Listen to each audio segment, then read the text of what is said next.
Hi everyone, welcome to the channel. If you're familiar with my review videos, you may have noticed that I do quite like a good old fantasy map in my books. So today I thought I'd do one of my tier list style videos, looking at the maps from some of my favourite books and series.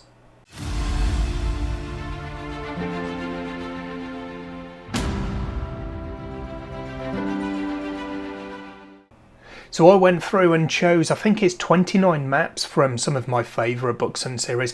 I literally spent a portion of my day going through books, seeing which ones had maps in them. Some of these series or books do have versions which are absolutely spectacular. They're fan drawn, or maybe they're commissioned by the author and they appear on the author websites, for instance, but I'm not necessarily going to be using those. I've gone specifically for the maps that you find in the actual books themselves. So there are a couple that appear in special editions that therefore are in colour, but most of these are going to be in black and white. I did this because I wanted to be as fair as possible and not discriminate essentially against some of the, especially the older books that don't necessarily have these really high definition maps available. So I'm going to put these in 4 different categories: excellent, very good, not bad, and not for me. The top 3 I think are self-explanatory, it's all by my choice, but the bottom one, it could be for a number of reasons that a map isn't for me. 1, it's what the map itself actually shows, and 2, it could be the design of the map. Either it's too basic, or it's in a design that I don't like, or perhaps it's not a bad map, but it doesn't work when it's in black and white to go in a print or digital book. So let's have a look at the maps themselves, and I'm going to go through these in alphabetical order based on the first book in each series.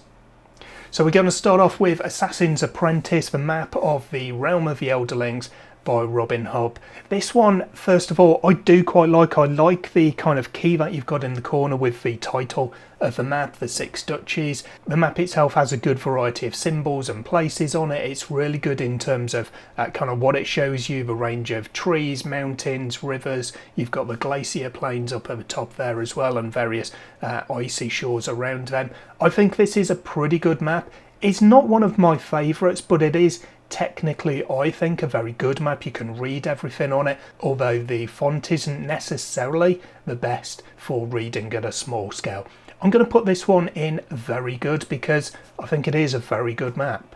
Then we've got the map of Etheria for Ryan Carhill's series, the Bound and the Broken. This one appears in Of Blood and Fire. I think this is one that actually appears in those original books. There is a special edition version of this which is in full colour, which has been produced recently, but I've not included that one as my map today, and to be honest I don't think I need to, because this is still a very special looking map. It's got quite a small scale, so it's difficult to make things out in detail without really zooming in on there, but I still like that you can see all of the different areas. You've got lots of mountains and forests again, rivers, lakes, and there's loads of place names, whether it's countries or towns as well, and you can make out most of these reasonably easily.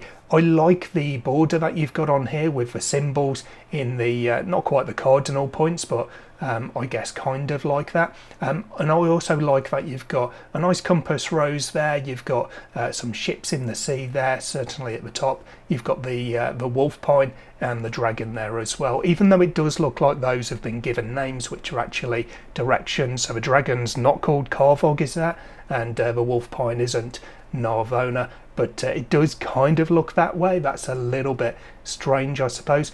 This one overall is a really nice looking map though. I love pretty much every aspect of it, so there's no surprise this is going to be in my excellent category.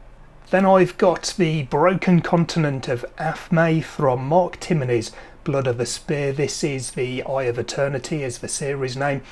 This one looks like quite a basic map, but it is actually a very good map. I like that despite looking basic, it is very detailed, both in the design, the coastline and the individual elements of it with mountains and so forth, but also there's quite a lot of places on here. There's lots of writing on it. but it doesn't look too crowded. And I think that's where a map like this, it does benefit it to be a little bit basic, because you can make everything out, but it does it without being a very sparse map. I like how you've got the different colour for the water here. You've only got the little single line, I think that is, around the coast to kind of show the water. Outside of that, it's all done in a different colour, and I think that works really well for being able to see everything well in a print map when it's all black and white like this. The compass rose also has, I can't remember the name of it, there's a name for this particular symbol with the snakes. It's not the worm Ouroboros, but it is something in world for the Eye of Eternity. I do have actually a copy of it up on my shelf there. Yes, I like how you've got that built into the compass rose there as well. Overall, I think this is a very technically good map. It looks good and it's very easy to read it as well. So I'm going to put this in very good. It's not one of my favourites, but all of those elements combine to make it a really good map. Then I've got a map for Burn Red Skies, the book with the series of the same name. This is by Kirsten Espinosa Rosero, and from the name on the side, she actually designed the map herself. I know that she's done some artwork for the series that you can find within the books as well, so that really doesn't surprise me. I like the look of this map. It's a little bit, I want to say almost basic. It's quite sparse in terms of the actual locations on there. It kind of reminds me of almost like a theme park map, where it's got the general kind of lay of the land, and then it's just got some of the key points, the individual zones or roller coasters or whatever picked out, and you've got some actual detail for them. But I think it works really well for this particular map, and it doesn't make it look like a basic map.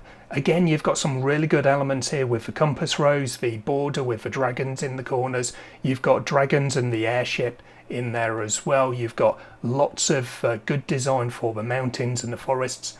Although it's kind of basic in terms of the coastline, and you can see that as well with the lake in the middle there, or the Sea of Serpents as it's called, I still think this is a really good looking map.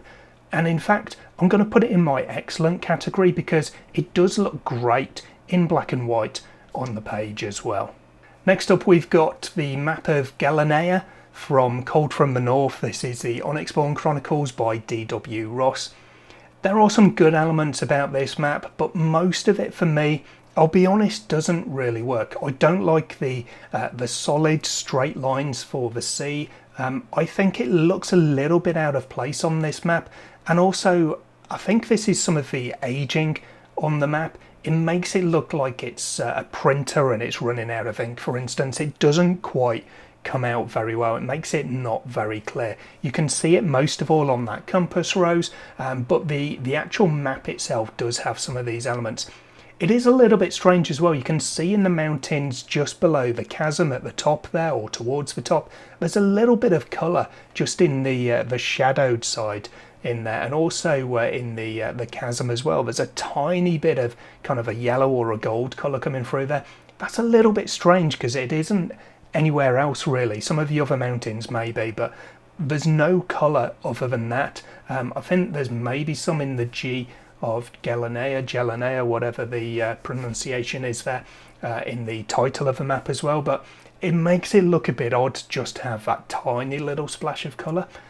I don't like the fonts in here. I don't like that everything's in lowercase except for the capitals used for the country names, but I don't like those, I forget what they're called, the kind of in block lettering for the capitals. It makes it very difficult actually to read those. Overall, it's quite a sparse map. There's not very many locations on here. There's not very many elements of it except for the rivers, of which you do actually have a few, which is pretty good. Some of the maps don't really have rivers, but that's fine. You don't have to show those. Overall, I think there are a few too many issues for me on this particular map, so I'm going to put it in the not for me category. Then we have a map from Fallen Light by H.C. Newell. This is Leroth, is the main name there, and the first book that this one appears in is Curse of the Fallen. I'm a bit torn, if I'm honest, with this map. It's not necessarily the best style for me and the sort of map that I like to look at. I think the coastlines are very basic, although I like that they are very clear as well. You can definitely differentiate between landmass and water.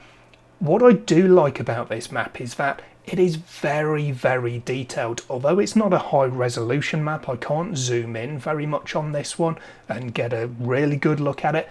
There are so many little elements on here, lots of places, lots of little settlements that are shown on there with actual symbols for the buildings.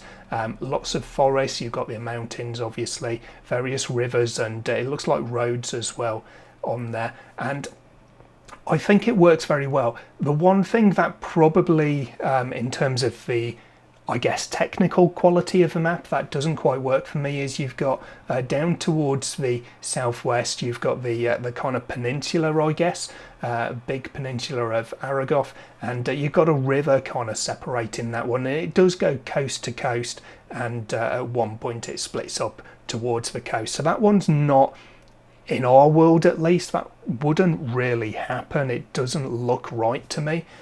But if you ignore that, I do like this map overall, just for the level of detail, especially as we get more towards the northeastern area up until those mountains towards Skye. I'm going to put this one in very good. I like the border on it as well. I nearly forgot to mention, although I'm not a fan of the very much Lord of the Rings kind of elvish writing in there, but I do think it works well on the map and it doesn't detract from what you can see there as well. I'm going to put this in very good because of the level of detail, the amount that's actually shown on this map really works well for me.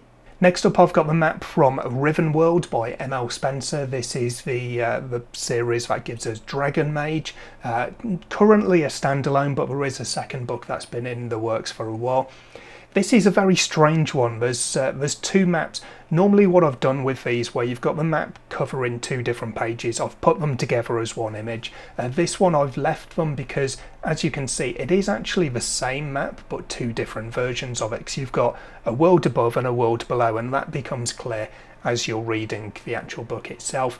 I like how you've got that, and it shows you the exact same landmass, but they've got different names. They've got all of the elements in terms of the geography is the same, but the actual settlements, the countries, the places, that's where you get the changes. I think the technical qualities of the map are pretty good. It is kind of basic because you can't really see much. I think the bit at the bottom half of both of these maps doesn't necessarily need to be there. It doesn't give us much other than the kind of the titling of it. So I personally would have preferred to see maybe rotated 90 degrees, but see a bigger version of that main landmass there. What you do see though, I think is technically very good, although there's not too much to it. So for me, I've put this one in not bad because it does look good overall, but I just think it could be better in more detail, a bit clearer in terms of where it is in black and white. Next I've got my map from Empire in Black and Gold. This is book one of Shadows of the Apt by Adrian Tchaikovsky. Now I did have quite a few to choose from here because as the series goes on, bearing in mind it is a 10-book series, you do get expansions of the map. We do see bits off towards the east and the north, for instance. So there are various different versions of this one, but I've gone with the map from book one. I like the kind of the overall map itself, but I think the design of it is quite basic and it does make it look quite sparse. This is really good in terms of the black and white, printing it in a book. You can read everything, but it does still look that little bit basic in this particular one. I think the writing doesn't really work for me. Some of it can be a little bit difficult. It looks almost handwritten, and that's not a quality that kind of works for me. I can see you might do that to make it look like it's the map that somebody in the actual book has, a character in the book has, but I don't think for me it really works in this particular one. I think again, although there's no colour difference, it is very clear where the land masses are compared to the water, because you've got those, I forget what they're called, but the little lines around the coast, and I think that is done well here. You've got various aspects on it with the desert as well as the Great Barrier Ridge, plus your usual hills, mountains and forests. I'm looking on here and I can't see any water inland, so I can't see, well, we've got lakes, but we haven't got, from what I can make out, any rivers, although you do have a road there down towards the southeast on there. You've got the Silk Road and then it crosses over, so you do have that, but no actual rivers. So that's maybe a little bit strange, but maybe we don't have rivers, maybe we don't need to show them on the maps. Overall, because of the kind of basic look of the map, I'm going to put this one in not for me. It could be a really good one to see, a good kind of detailed version, but this one is, well, it does look very basic. So next up is the map of the Wheel of Time from The Eye of the World by Robert Jordan. I'm not sure if it's an official name, but the only kind of place name, if you like, for this continent or world, whatever, I've seen is Randland, which just sounds really weird, but as I say, I'm not sure if it's official or not. So I've gone with the black and white version, although some of the hardcover books do have a colour version within the end papers. I've gone for this black and white version. I do think it's clearer than the colour version, but it's still actually really difficult to make out some of the areas on here. Part of that is because there are a lot of rivers in here and they do show them, but they've also got roads or pathways shown there in the dotted lines, and it does get a little bit confusing perhaps. Also with the font that's used for the place name, again, like I was saying in Adrian Tchaikovsky's map, I think it was, it looks like it's handwritten, so it could be a character's map. I think it just makes it slightly difficult to read, especially in the smaller font there, the smaller sizes there. Overall though, the design of the map and some of the extra elements, the compass rose, the title of the map there, I think it looks really good. I think overall it's just a little bit too, not confused, but I just think there's a little bit too much in there. It maybe looks a bit hectic, if I'm honest. I'm going to put this one in not bad because I like the map overall. It's just that it could be a lot clearer, I think. Next up, I've got the map from Mistborn. This is from Book 1, The Final Empire, by Brandon Sanderson. And there's a lot going on here. It's actually a full-page spread, but the map is just less than half of that full-page spread. So you've got the title on there, and you've got various symbols from the Cosmere around it, and this border as well. You've also got what I think is quite an odd little key. So instead of any place names to speak of, you've got various locations, various countries or whatever, regions within the map, but no towns are actually given names on the map itself. Instead we have numbers, and then when we go to the key, that's where it's a little bit strange for me. So you've got 1 to 15 in the bottom in this this main part, and then above that to the left you've got 16 to 19, and above it to the right you've got 20 to 22. So that's a little bit odd the way that's set out. Overall, the actual shape of the map I don't mind, and I quite like the symbols there for the mountains. I think they're really clear without being too detailed. I like that style.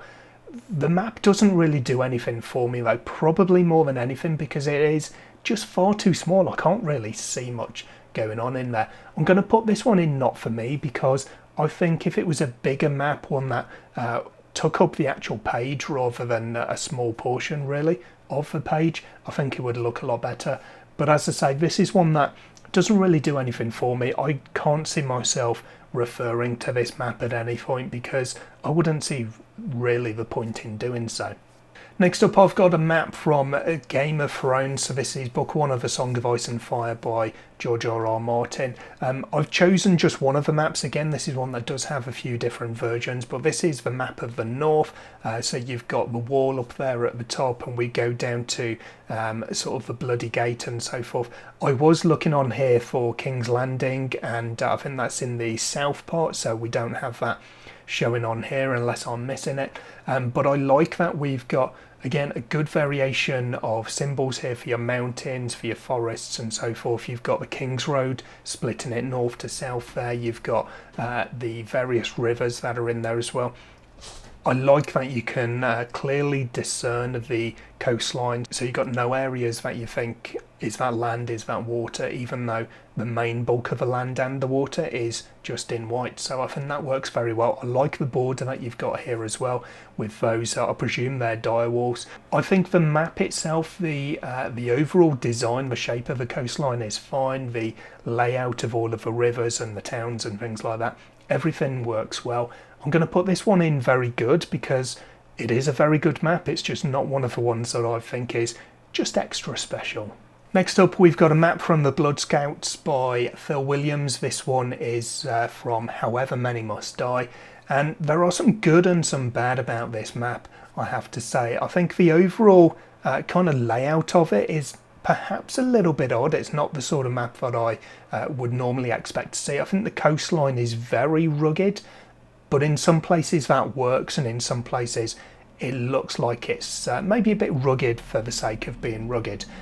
I like that you've got all of the different locations set out in terms of the different nations, but there are a few things that are missing on here. So it's one where you don't really have too many noticeable rivers until you get right down into it. Maybe that's because the borders kind of catch your eye, I think, a bit more than the rivers do, but if you do look, they are there.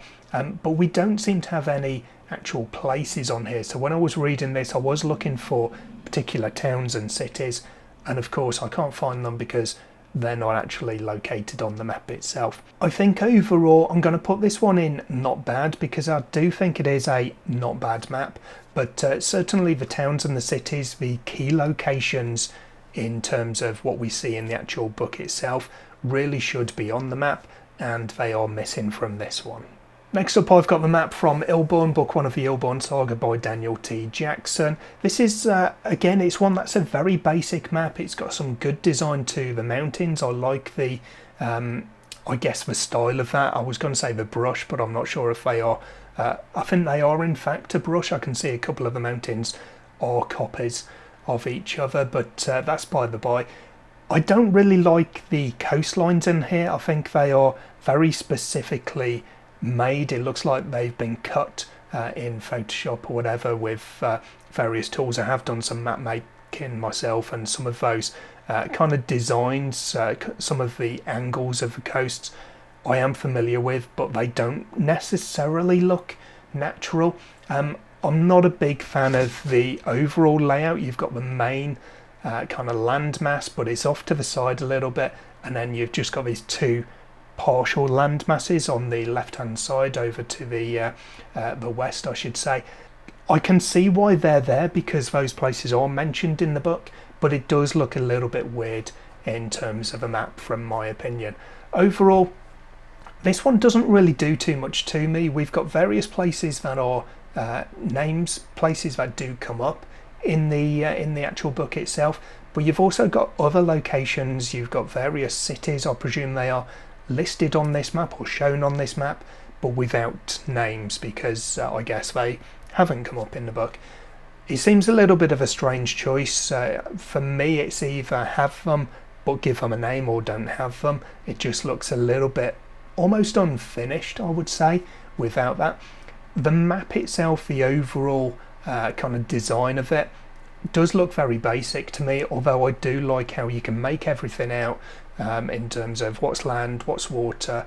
All of the text on there is nice and clear, but it doesn't really do too much for me, so that's the category I'm going to put this one in.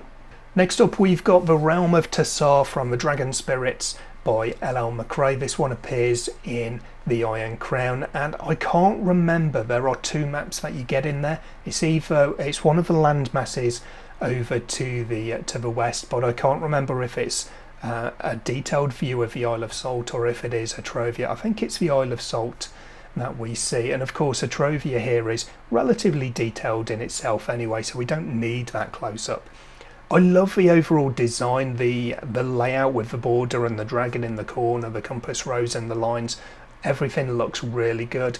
Although there's not a vast amount on here, some of those land masses are quite sparse looking, I think it's done really well because everything is really clear, but it's also got a lot of detail when you go in close and look at some of those mountains, look at those cliffs in Menios over in the northeast there. And I think it just overall looks technically very good, but also visually very appealing.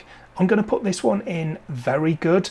It is very close to excellent. I think it's just possibly missing one or two things. If I'd have maybe gone with the close-up map of one of those islands that I did say, perhaps it would be a different category because you'd be able to see more in there for being zoomed in. But I think this is very good, almost excellent, but I am going to put it in the very good category.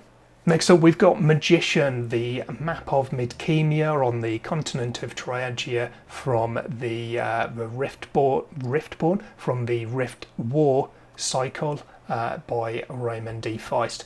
This one I have to say I have a real kind of nostalgic link to because I grew up in terms of my fantasy reading on Raymond D. Feist and his Rift War cycle. There are 30 odd books in there, so it was plenty of reading for me. I love on this map how you see so many things that you recognise if you've read the series, because obviously over 31 books you've got a lot of exploring you can do. Some of them take place in completely different locations to others of them, and it does mean that there's a lot of exploring that you and the author can do, and that all appears on the map. There are at least a couple of other maps as well. You've got Navindus over to the west there. There is a map of that. You've got a map of Calawan as well. But I've gone with this slightly expanded version of Midkemia because it's the main one that you do tend to see. I think overall it's a really good map. You've got a really good variation on that. I like how, although the mountains are kind of basic, they are very clear in what they are, and also being quite light, they don't kind of add too much to the map in terms of detail and confusion. You can still see everything, even though you've got some really small text around there. You can make it out if you look close enough at least. But if you had darker mountains, that would become really confused and really difficult to make things out around them. So I think that's a really good choice. I like the actual physical layout of it as well. I think everything looks pretty good. You know, I've not gone too much in depth to have a look at some of the what you would call the normal geography of it. I mean, if I look, I can see around Crydee in the northwest, for instance, and towards the centre north where it says the kingdom, there are a couple of rivers that may be split up, but although it's not normal, it is a possibility for that to happen. Overall, I do think this is a really good map. As I say, a lot of it does come down to my nostalgia. I am very connected to this map. Not enough to put it in the excellent category, but I think definitely it does deserve a place in the very good category. Next up, I've got one of my favourite books, but not necessarily one of my favourite maps. This is the Banished Lands from The Faithful and the Fallen and Of Blood and Bone by John Gwynne, first seen in Malice. There are some good and some not necessarily bad, but kind of basic, I guess, elements to this map. I don't actually like the font. Again, it's got a very much handwritten kind of aspect to it, but it's just not a style in this particular one that works for me. In the place names, some of them where you get them quite small, it does make it a little bit difficult to read that. I think overall the layout is pretty good. Some of the rivers, again, I've just spoken about it, do split off a little bit too readily perhaps. But other than that, I think everything looks good with the mixed forests as well. You've got evergreen and deciduous trees in those little symbols there, which I think is pretty good. Midkemia, for instance, the last map, I think every single tree on there looked the same. Again, you've got some good mountains on here that don't take up kind of too much of your eye line as you're looking for it. I think it's a good map. It's not one of my favourites. I'm going to put it in not bad because I think it could be better, but I think there's quite a lot that would need to be done to it to move it up to my excellent category. This next map takes us back to L.L. McRae. This is the Realm of Linaria from the World of Linaria series. It's Domina Domino, rather. 44 Maps is the same map artist, cartographer as Alan McRae's previous map that I showed you. I like this map from Marauder though. I think it looks really, really cool. I guess kind of a lot of what I will say with this one is going to be similar because it is the same artist and it's the same design, but I like how you've got a really good mixture of symbols here. You can see plenty of locations on here, both in terms of regions and geographical features, but also in towns. I like how everything's split up in that sense. I do think that maybe some of the forests where they are so kind of zoomed out, it almost looks like they could be lakes, even though you've got the text in there that says forest and you've got kind of rivers and pathways and so forth through them. But I think overall it does just look really good. It's a good, couple of land masses. It's a great design. I love the actual technical ability of the art that's gone into this one, as well as the technical ability of the cartography, if I can kind of split those two out. I think this one is one of my excellent maps. It's one that looks great, it's from a great book, and I love it when you get a great book that has a great map. Next up, we've got a map from The Painted Man, known in the US as The Warded Man. This is book 1 of the Demon Cycle by Peter V. Brett. This is one of my books that I really do like, but I don't talk about too much because the rest of the series kind of dropped off for me, if I'm honest. And to be honest with you, I don't really have too much to say about the map either, because this one is really, really quite basic. I think it's an example of one of the older maps that goes for quite a sparse look to make sure that it's clear in black and white, but you don't need to do that, as shown in Raymond E. Feist's Midkemia map a few maps ago. Over here you've got some desert land down at the southern portion of the map. There's no real visible compass rose, so I'm just going with south being down at the bottom as you would normally see. But it does look kind of weird because it's just odd little speckles, odd little dots here and there.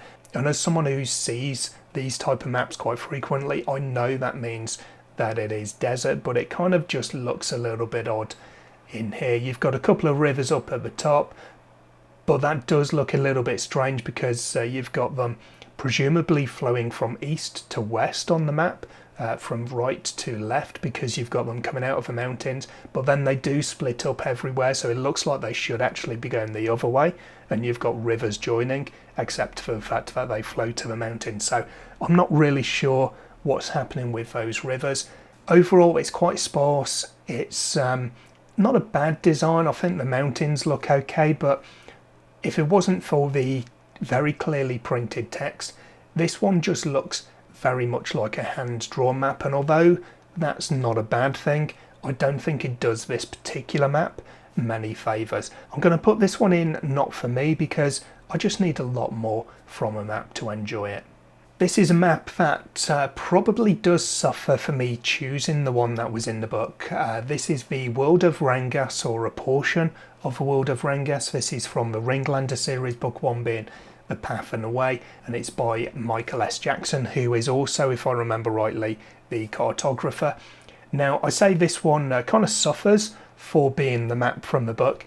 You can see under the title there, the World of Rangas, and indeed the O of World is a design. That is the full world map, and on the author's blog there's a whole post about creating this map, and it's really, really fascinating because I love maps. I spent a bit of time going through that, and there's so many pictures sort of in progress and so forth. It just looks absolutely fantastic. The map that's been kind of abbreviated, we're just showing a portion of it here for the areas that appear in the book essentially.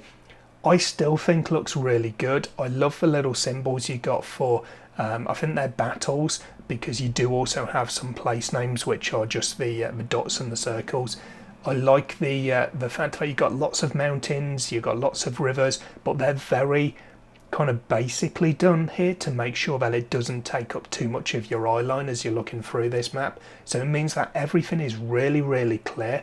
You do have that kind of impression of the rivers going from one side to the other side of the continent, but I think that is maybe between mountains. They're going off from the mountains to both sides rather than that.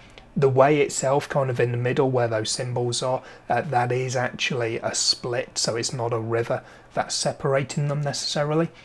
I think overall it's a very good map. I'm going to put it in not bad because I think it is not bad, but the overall map, the full kind of world map, is absolutely spectacular. It's one of the favourites that I've seen. Next up we've got Sea of Souls, the map from the Sea of Souls saga by NC Scrimger. This is Sylvecan, and it's quite a dark map, I will say first of all. So the water that you've got there, for me, I'd have preferred it to be a bit lighter, maybe have a bit less of the, if you like, border around it, so we could just get a little bit closer up, have it the main landmass a little bit bigger. But I do like what you get in there otherwise. I like the symbols for the mountains and the little very basic symbols for the trees there. I like the little city that you've got around Arburger as well, and I think everything works pretty well on this one. I am going to put it in very good because I do really like this one. It's just that I think it could be a little bit clearer if it was a little bit lighter. Next up is a map from Shadow of Gods. This is Vigrid, the Battle Plane, from the Bloodsworn Saga by John Gwynn. First of all, I'm going to say a similar compass rose to the map in Malice, where you've got the wooden shield there, the buckler, but I like that you've got the axe and the sword through this one as well. I like the land masses, although they are quite basic, they are very well done. What I really like about this one, other than the whole design, the way it looks with that that border around it, I think is very well done, and the kind of colour, how everything's quite clear. What I really like about this is that mountain range, the Boneback Mountains, and then you've got Snakovik to the western side of it, which is this big sort of skull essentially, and that is all there for a purpose, and I think it works very well. I like the way it looks when you know what that is. I think overall some of the font choice makes it difficult to read from a distance. You have to get quite close in to see what some of these places are, but that's probably about my only criticism of this one. I think it's a really cool map overall, and I'm going to put this one in excellent because I think it is. Next up I've got Jen Williams' map of Brittletaine from Tali and Sister. This is another one where there are two maps. There's an expanded world map, and then this is a close-up of the island that most of the book takes part on, or takes place on. I like the overall look of this one. I think it's artistically very good. I like the border and the design, if you like, for the sea there. I think it looks pretty cool. A really imposing compass rose on there as well. Some odd little items there, the horse and the squid, octopus, kraken, whatever. Probably kraken from the book, but whatever you want to call it there. I don't like the landmass itself. It is obviously set in not an alternate, but a world based on, geographically speaking, Europe, from the main map that you can see. This one is clearly Great Britain, and I don't like that really. I think it's, I hesitate to use the word lazy world building, but it's just not a world building technique that I particularly go for. That does really take it down in my estimation. Just because of that, it's just a personal choice. I think though that overall it is mostly, if you excuse that, if you exclude it, it is mostly a pretty decent map, but I am going to put it in not for me just because it doesn't do anything for me looking like Great Britain essentially. Next up I've got The World of Elan. This is from Michael J. Sullivan's Rhaenyra Revolutions. Book one of those is Theft of Swords. This is a bit of an odd one. I think it's a pretty decent map, I guess, overall, but I don't think it's done any favours for being in black and white, so you can have it in a print book. This particular one, the actual landmass design, it's made to be in colour. I don't think it works in black and white because there are too many odd little shades where you've got the topography itself there. I don't think it works very well in this particular design in grayscale basically. Some of the text as a result is very difficult to see, especially the white towards the top, especially where that in turn is overwritten by The World of Elan over the top of the mountain name. It It looks a little bit confused. It doesn't look very well planned in that sense. I don't think it works very well with all these place names over the top of other names. The actual map itself, the coastline and so forth, I think is fine. That's one thing that you can really say as well. It's really clear what is land and what is sea. But overall, because of those issues, I'm going to put this one in not for me, because it just doesn't work as a usable map in my estimation. Then I've got the map from A Touch of Light. This is the Ashes of Aarin, and the map itself is the World of Aarin. You've also then got the couple of continent names there in Thiago Abdallah's created world. This one, it is a bit strange or unusual, I guess, for the maps I've shown today, in that it is in full colour. This is the full colour version that is from the author's website, but it is also in the ebook of the A Touch of Light as well. I like various aspects of this one. I think the landmass itself is maybe a bit of an odd shape. That's kind of weird for me looking at it. I like the different symbols though. I think the mountains and the trees look really good. The rivers, I've said this one before, but they do have a few of them where they split off. They don't look right. They go into lakes, and the lakes seem to have more than one exit point, which is unusual as well. There are a few geographical things that don't quite look right to me. I think the technical quality, the design of the map is really good. I think even in the ebook, I think it could do with being maybe a little bit lighter, just to make it a bit clearer. I'm going to put this one in not bad, because it's not quite one of the ones that I think is very good, but it still does work for me. This next one is a land called Trista. This is from The Great Coats by Sebastian de Castell, book one of which is Traitor's Blade. There are a few things that I don't really like about this map. I think the mountains look kind of weird, if I'm honest. They look a bit haphazard and not as good quality, I think, as the rest of the map. They look as if they've been just really quickly sketched in, whereas the rest of it looks a little bit more kind of precise in the penmanship, I guess. The sea is a bit dark, but it doesn't make a difference. It doesn't detract from any of it, so that's not a problem. But I do think that the, again, I can't remember what they're called, but the lines around the coastline to show that separation from land and sea, they look a bit weird, because it makes it look very blocky, because they do go out to straight lines in the outermost part. And also where you get the lakes, you still have those water lines, and I don't think you need them so much in the lakes, maybe just one or two, because it does look a little bit too dark there when you get to those particular lakes. I think the text that's used on here, I don't like that font at all for something that you want to really be reading, because it does make it, especially in a small size, quite difficult to read it.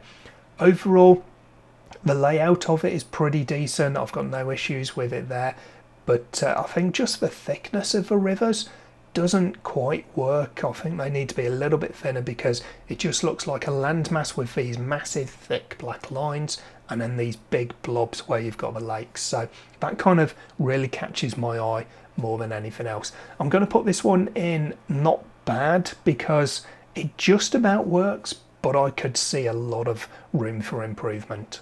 Then we've got another full colour map. This is the Voice of War, or rather the Threadlight Special Edition Omnibus, which has had a new map of the continent of Aracin. This is Zach Argyle's trilogy, and I love the original map, although I think it is maybe a little bit too dark. So the reason I've gone for this one is because I couldn't find a decent resolution copy actually of that original map. I do love the kind of the symbols that you've got for the different places, and I like how we've got more on the original map. You just had 3 places, but you've got Kaimerland and Zedalam on here as well. I like the individual symbols that you got for your forests and for your mountains. The lakes work absolutely fine there on this one. I like the rivers. Everything just works really well. I like the border. It's a bit much for me, but it definitely works, and it does make for essentially a special edition map. Overall, I don't think I can put this anywhere but excellent, because it is an excellent map. Then I've got The Way of Kings. This is Roshar from the Stormlight Archive by Brandon Sanderson, and straight away this is one that is a very dark map, and it's one that, because it shows such a vast expanse of land, you can't really get too much detail on here because you can't get close enough to it. So you've got some place names on here, some cities, but they are just circles on the landmass, so they don't really mean too much to me. I don't really think you can see any forests on here. I can't remember from the books whether there are forests, but I think there must be. I may be wrong. But overall, I think this is just too dark a map for me. I'm not a big fan of the design of it. There's a lot of work that's gone into the design of it. I have seen that, but it doesn't do too much for me. Overall, I don't really have too much to say about it, if I'm honest. I'd prefer a slightly more zoomed in version, perhaps slightly lighter version showing a bit more detail. This one I'm going to put for that reason in not for me. And then I've got a map from We Are the Dead. This is book 1 of The Last War by Mike Shackle. I think overall the landmass that you've got here is, there's not too much to it. It looks quite sparse, but I think it looks okay. Some of the coastline is a bit odd, but not necessarily wrong per se. I like the mountains and around Gundown at the top there. I like that you've got this kind of fortress that takes part of the mountains. You've got that in a couple of other places as well. You've got these big kind of capital cities essentially that are really nicely designed rather than just a dot on a map. I think the overall look of it does make it quite difficult to see everything, because the font that's used, first of all, in some places is a little bit difficult, but where you've got that hatching for the water to separate it from the land, I think it's too much. It's too thick. It takes up most of the image essentially. That's what draws the eye, but then you've got some text and the compass rose over it as well, and it makes it very difficult to see those. So for the artistic quality of it, I guess I'm going to put this one in not for me. And then the final map I've got is from We Ride the Storm by Devin Madsen. This is book 1 of The Reborn Empire, and this is I think another of those maps that suffers a bit for the design for the particular version of it that I've selected. I've seen a colour version of this map and it looks really cool, especially with that border in red there, but I think in black and white it doesn't look quite as good, especially because some of these country names, Kissia there and Chiltay, they do fade a little bit. They're not quite as easy to read. I like most of the elements on here. The mountains look a little bit weird to me. They look a bit too kind of flat topped, I guess, which isn't a bad thing in reality, but it looks a little bit weird as they are on the map here. I think it's a bit basic in certain areas, but I do like, again, these big capital cities that you've got. I think they work well when they are put sparingly on a map like this one and the previous one. Overall, I think it looks pretty good. It's got good lines to it for the most part, but I think that it doesn't quite work in this version in a black and white design for a book. So I'm going to put it in not bad, because it is a really nice map in the full colour version, the way that it all looks and pulls together. But for a black and white version, it's just not bad. So there we go. As the day is getting darker and I'm starting to get a little bit too shadowy, I've come to the end of my maps. Let me know in the comments down below which ones you liked, how many of these do you disagree with my categorisation for, and also what are your favourite maps that I haven't included in this video today. I'll hopefully catch you in the next video sometime soon. Until then, as always, take care of yourselves, read some good books. Bye for now.